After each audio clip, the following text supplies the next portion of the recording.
মোৰ চেনেললৈ স্বাগতম জনাই আজি আপোনালোকলৈ লৈ আহিছোঁ চিকেনৰ সৈতে তিলৰ এটা ৰেচিপি। ইয়াৰ বাবে মই লৈছোঁ চিকেন 200 গ্ৰাম, পিঁয়াজ 3টা, আলু 1টা, তেজপাত, নহৰু, আদা, শুকান জলকীয়া, দালচেনি, তিলখিনি মই ভাজি লৈছোঁ আৰু মছলাৰ ভিতৰত লৈছোঁ হালধি, জিৰা গুড়ি, নিমখ, চিকেন মছলা আৰু ৰেড চিলি পাউডাৰ আৰু মিঠাতেল।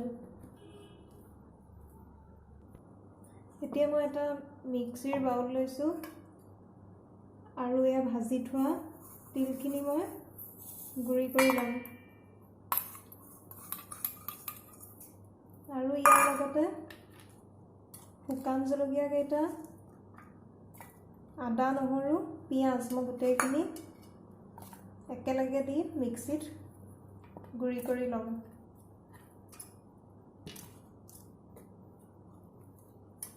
আৰু ইয়াতে অকণমান পানী দিব লাগিব।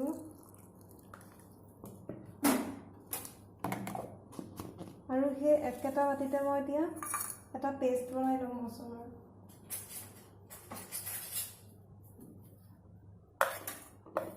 গোটেইখিনি মছলা দি এটা পেষ্ট বনাই ল'ম।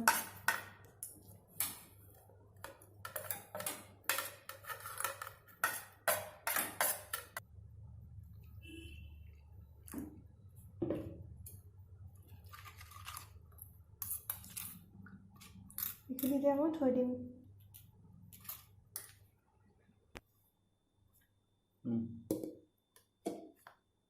এয়া মই গুড়ি কৰি ল'লোঁ। এতিয়া বনোৱা আৰম্ভ কৰিম। কেৰাহীখন গৰম হোৱাত এতিয়া মই ইয়াত মিঠাতেল দি দিম। তেলখিনি গৰম হোৱাত এতিয়া মই দালচেনি আৰু তেজপাত দি দিম। এতিয়া মই তিলৰ পেষ্টটো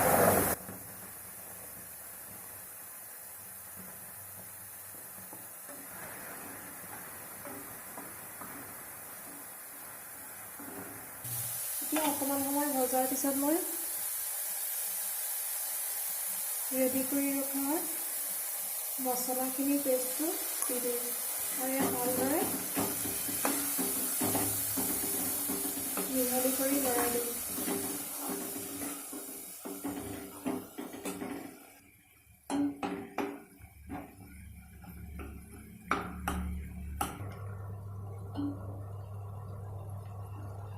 কিছু সময় লৰোৱাৰ পিছত এতিয়া মই ইয়াত মাংস আৰু আলুখিনি এড কৰি দিম।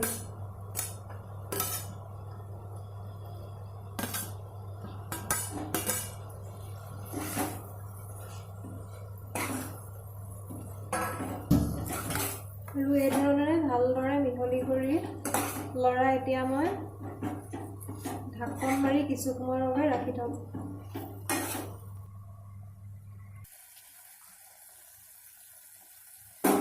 মই এতিয়া 2 মিনিটমান ঢাকন দিয়াৰ পিছত পুনৰ এই ধৰণেৰে এবাৰ লৰাই আকৌ ঢাকন মাৰি ৰাখি থ'ম যেতিয়ালৈকে মাংস আৰু আলুটো সিজি নাযায়।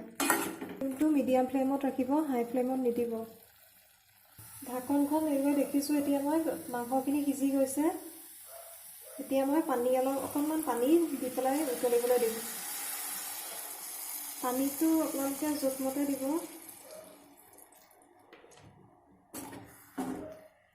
মই বেছি জোল নকৰোঁ, গতিকে পানী কমাই দিছোঁ।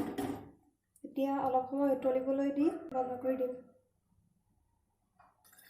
এয়া চাওক, মোৰ তিল দি বনোৱা চিকেন প্ৰস্তুত হৈ গ'ল খাবৰ বাবে। আপোনালোকে ইচ্ছা কৰিলে ইয়াতকৈও বেছি গ্ৰেভি কৰিব পাৰে। মই ইমানটো জোখতে ৰাখিছোঁ। এতিয়া মই গেছটো বন্ধ কৰি দিম। ভিডিঅ'টি চোৱাৰ বাবে অশেষ ধন্যবাদ। আগলৈও মোৰ নতুন ৰেচিপিবোৰ চাই থাকিব।